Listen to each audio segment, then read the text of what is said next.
Your sensors are correct. Do not adjust your heading.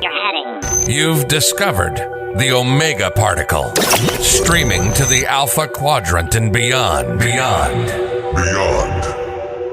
Here's your host, the Anchorman of the Federation, the Doctor of Dilithium. This is Jonathan Wiegand.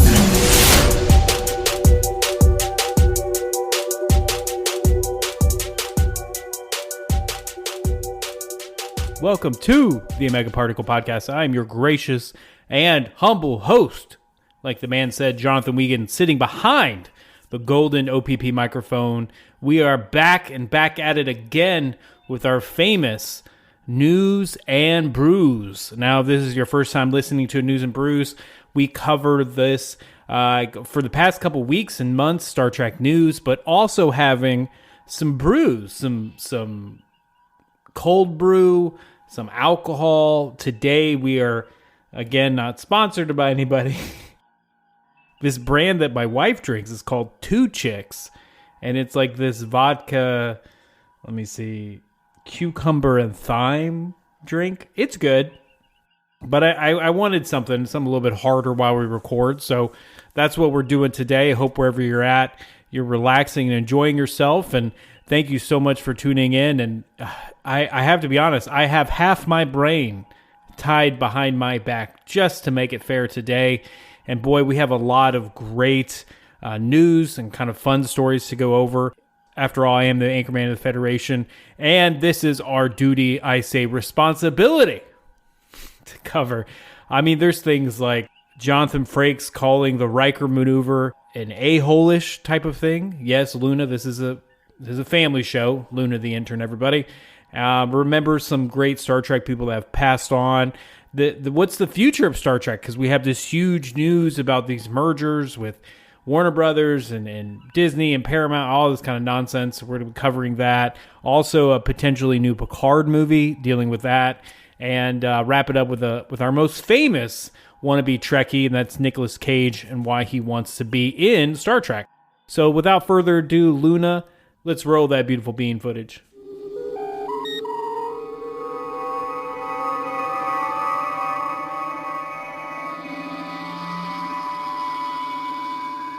Yes, like I said at the beginning, that there is a potentially a new Star Trek movie kind of moving forward. And don't worry, friends, we're not talking about, dear God, the Kelvin universe. We're not opening that can of worms. That should stay where it's at, even though I've heard it's rumored that Star Trek 4 Kelvin universe might be somewhere down the line at some point with something, but that's good. Just leave it there. Let's not do any more. I'm of course talking about the Picard movie. As you all know, we just, I think it was a year ago, probably about a year ago now, almost a year ago now, that we've had the third season of the Next Generation spinoff, and it centered around Picard, and it was just beautiful, and I wept openly as the sky parted. It was just a great season. I love season 3, first 2, and not so much. However, it kind of, if in spoilers if you haven't seen it, but it kind of set up for either a legacy project, which we've heard about, or a potential movie. And I think since it was popular and made a lot of fans, that maybe a movie is going to happen. And then the biggest question with that is if Sir Patrick Stewart's willing to pick up the role of Picard again. We have an answer. So it turns out that we might be seeing more of Jean-Luc. Stewart recently appeared on an episode of a podcast called Happy, Sad, Confused Podcast, who is hosted by Josh Horowitz. And Stewart made a surprise statement. He said that there is a Star Trek Picard movie script being written with him in mind. And this is a direct quote.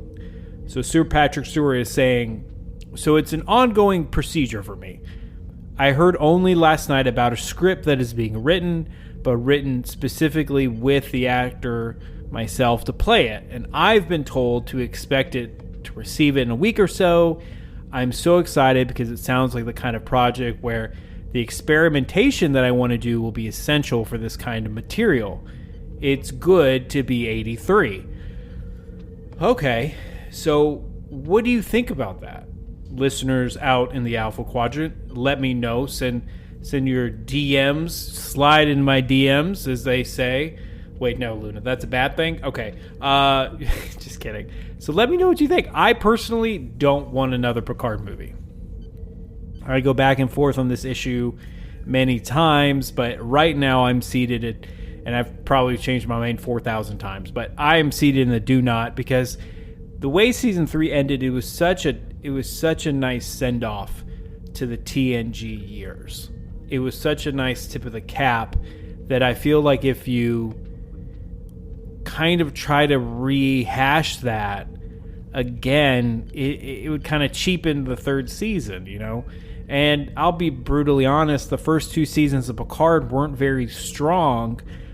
I mean, they had some good moments, but I'm saying if they can't do a TNG kind of revival, because it's already been perfected in season 3, then they're going to go back to the well again on Picard and his personality and him as a person and his history.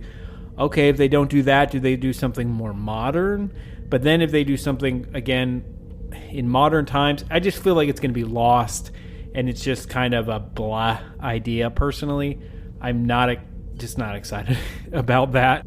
I just don't trust them to make it good. I hope I'm wrong 1,000% that, you know, that it's good and it's great and everyone's having a good time.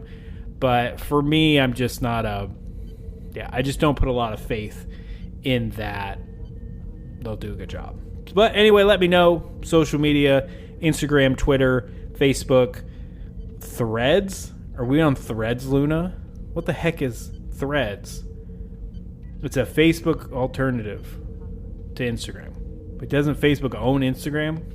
No, it's Facebook alternative Twitter. Or I don't know, whatever. I'm 34, Luna. I don't have time to keep up with your nuances and your social medias. Moving on to our next kind of quirky story. So, talking about the Riker maneuver and what Jonathan Frakes finally said about it. So, the Riker maneuver is this maneuver that Riker kind of lifts his leg over the chair every time he sits down. There's like a bazillion. And I'm talking bazillion kind of recaps and funny little things that come up on it throughout the social media. So I'm sure everyone's seen it. However, Frakes was doing kind of an AMA, an Ask Me Anything, on Reddit, and some people actually kind of were questioning him about this, and his responses were kind of hilarious. So we're like, okay, we definitely want to share this. So somebody named King Rabbit _ asked Jonathan Frakes, hey, who came up with the Riker maneuver on TNG? Be honest, was it you? It's such a power move. And Jonathan Frakes replied, hey, it kind of happened by chance. When we were first used the 10 forward sets, the chairs were really low, enough to kind of step in. And frankly, it's kind of an asshole move, but I'm glad it found the life of a meme and as a reoccurring social media thing. So I think it's funny, like, okay, it's kind of, I mean, it kind of is, but it's kind of not. I don't really know why he said it's an a-hole move. But I think he's just being funny. And also some of this other stuff from his AMA is actually really kind of hilarious. So if you have the time on Reddit, I'm not really big on Reddit, but I did look into this and some fun little interactions with fans. So he actually talks about how he's glad he didn't really have to deal with a lot of the dialogue challenges that they face. So a user asked him, do you have any tips you give to Trek actors to help with, the technobabble? Any phrases in particular you had a hard time with? And if you don't know what technobabble is, and I'm sure everyone listening to this podcast does, it's that kind of crazy science talk that really doesn't mean anything unless you're like on a ship and this is kind of made up. So it's like, oh, the deflector shield has gone down because the plasma relays are not communicating with the gel packs, and it's causing the nacelles to vent plasma, and it's just technobabble. It's bleh. It's not real. So Frakes actually said that he was very lucky that he didn't have to like do a lot of this technobabble, and that Data and Geordi were kind of stuck with it. So he doesn't really have any advice because he didn't have to deal with it. And now that when he said that, I actually was watching just some random TNG episodes, which, side note, if you want to watch TNG and Star Trek for free, check out Pluto. And this is by no means, I don't get plugged by any way, shape, or form from anybody, but I was on a work trip maybe like 6 months ago, and they had Pluto like on the TV, like this web streaming service, and they have like they have two 24-hour channels, one that plays like Next Generation, and then the one that played just like a random Star Trek series, and they have commercials, so I mean it's not streaming, but I was like, this is legit, like this is great. So I fell asleep to that every night. So if you're looking for that and want some free Trek, check out Pluto. So yeah, I was actually watching a couple episodes over the break, and yeah, Frakes really doesn't have that much. So I was kind of surprised by that, him being first officer and all, but it is what it is. And so to wrap up the Jonathan Frakes AMA interview, this is one of my favorite quotes too, but he was asked, hey, what's your favorite quote from Star Trek? And he replied from Riker's line in Data's Day, some days you get the bear, some days the bear gets you. And that is so freaking true in every way, shape, or the form as I'm experiencing in my life right now. It's just been so busy, man, but I've enjoyed it. One of the other things I wanted to talk about is, of course, we had a passing in the Star Trek family about a couple weeks ago, about I'd say a week and a half, 2 weeks ago, and that was Gary Graham passing. Now, if you're listening on the podcast, you're like, well, who the heck is Gary Graham, and why should I care? He's most famous for playing in Voyager. He's in Ocampan, and he was in a season 2 episode called Cold Fire. But he also reprised his role in Ambassador Soval on Star Trek Enterprise, and he was on that show for several years, kind of back and forth with Jonathan Archer. And to me, he did a great job being the Ocampan. I mean, if just a recap of the episode, he kind of was his name was Tanis. He was a member of the Ocampan, that the caretaker was a part of, and he was like, look, I know the magical crystalline being. Is it Suspiria? I don't know how to pronounce that, Luna. And he was like, hey, let's kind of meet up, but he had ulterior motives, etc. And then Ambassador Soval was just kind of a Vulcan dick to humans because he didn't want us to go into space. And he blocked Archers and it was pre-Federation, but blocked the NX-01 from constantly going into deep space or wanting to constantly recall it. Before his death, Graham spoke extensively about his involvement in Star Trek and discussed his experience working on Voyager, specifically in something called, it was a book called the Captain's Log Supplemental. It was very specific with Voyager. And Graham described a tense, surprisingly unpleasant working environment on the Voyager set. Now, this is Season 2, Episode 10, Cold Fire, which came out. So you have to think, Season 2, that kind of surprised me with his statement. And his statement says, though I enjoyed most of the cast members on Voyager, the tone on the set was tense. They're very tightly wound over there. That's not to say it wasn't a rewarding experience, but it was about as fun as taking a midterm when you really, really have to make a good grade. I wanted to change 2 words of Star Trek, and it took 30 minutes to get script approval on that back from the ivory tower. So it is surprising to me that, Graham characterizes Voyager set as tense. Because Voyager is not typically the Star Trek series, with a reputation for more serious working environment. You have TNG was a lot of pranks, a lot of fun. But what I've heard is that, Deep Space Nine, which ran concurrently with Voyager at the time, Deep Space Nine was a very tense set because, the subject matter, the Dominion War, that's tense. And even to back that up, Armin Shimmerman, who played Quark, discussed the seriousness of the show on an episode of the Shuttle Pod. Shimmerman went so far as to say that DS9 actors didn't laugh when discussing the mood of the set compared to, like I said, TNG. And of course, he went on to clarify, it's just that they took their jobs more seriously and that it was a very serious subject matter. So they wanted, it would be very hard to be like, oh, I just got done reading a list of casualties from, the last attack on Romulus. Oh, this is very serious. And then joking around with your buddies and, being silly.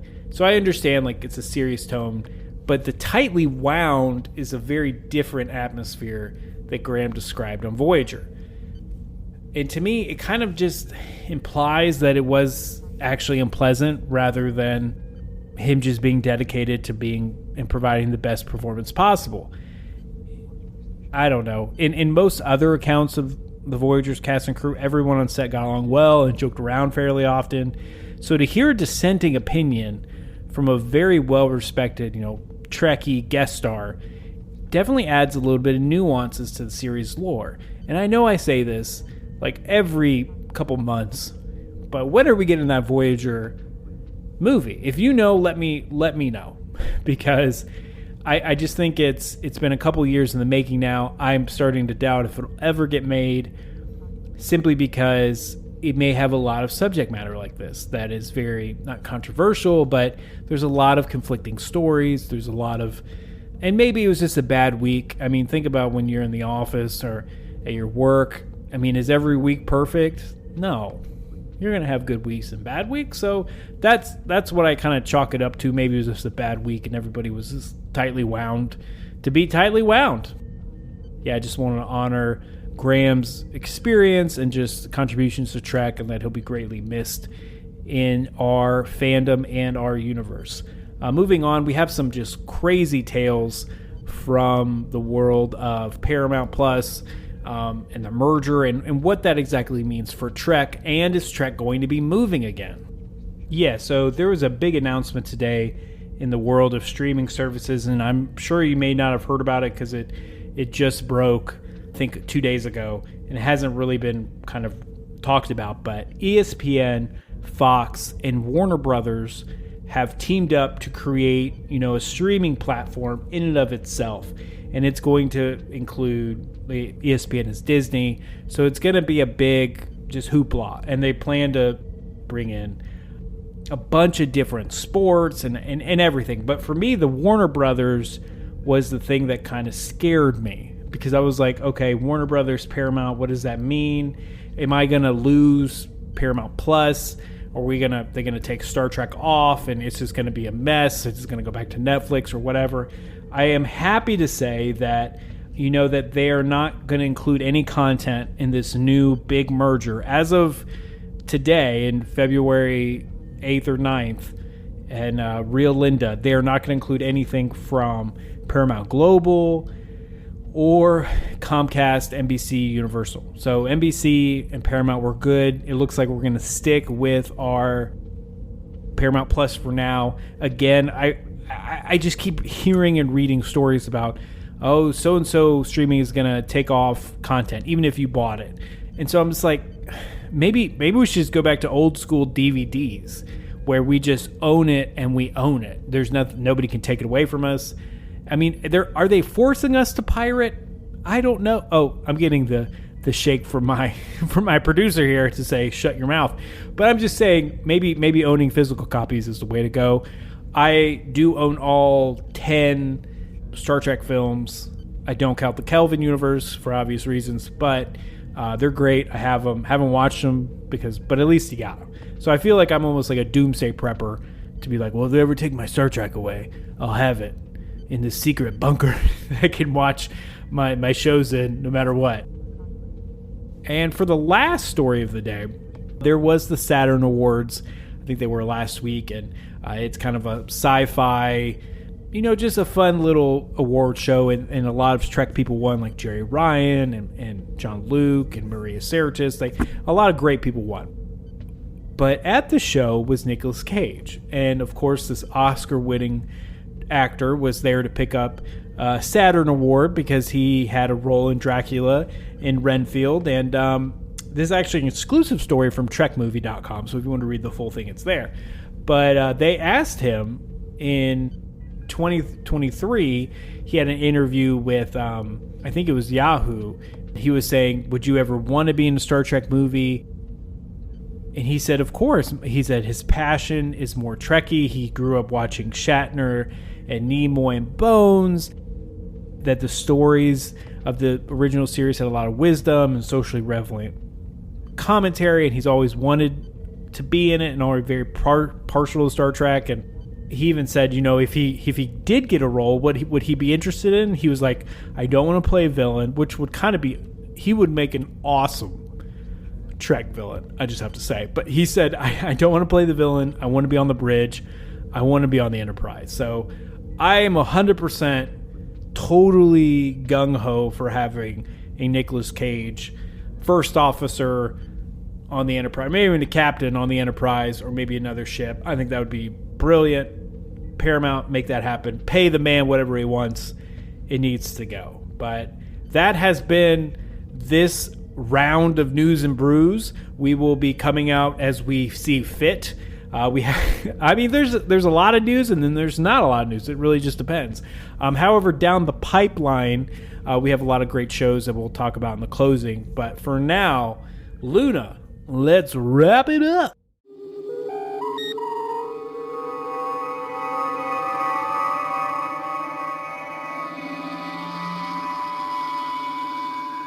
Yes, like I was just saying, so we have a couple cool ideas we're going to do. We're going to do in the next week, the best bromances in the Star Trek universe. That's, of course, for Valentine's Day. We'll be releasing on Valentine's Day, so that'll be fun. I want to do a deep dive into the Mirror universe and talk about that, because it has this thread throughout a lot of Star Trek series. And I was like, okay, this will be fun and cool, something I'm interested in, want to learn more about. But then a big surprise and change for us is doing a book review again on another captain. And that will be the Kate Mulgrew memoirs. So we did the memoir for Sir Patrick Stewart. He was great. I loved it. Learned a lot about him, his time on Trek. And I was like, why not do the same thing with Kate Mulgrew and go about her stuff? That's what I'm going to do. I'm in the process of reading that now. Pretty interesting stuff, pretty heavy material, but of course we're going to split those in 2 episodes. The first one being Trek related, the second one being, life of Kate Mulgrew and career. So again, coming down the pike, so excited to be on OPP and to keep doing this. I've just been so busy at work. The first three months of work is always just tremendous for me, but super excited. Cannot wait to get this out to you guys. So thank you so much for listening and reaching out on social media. Love talking with you guys all the time. And as always, remember to take care of yourselves out there. Take care of your mental health. And as we close today's show, just remember, second star to the right, straight on till morning.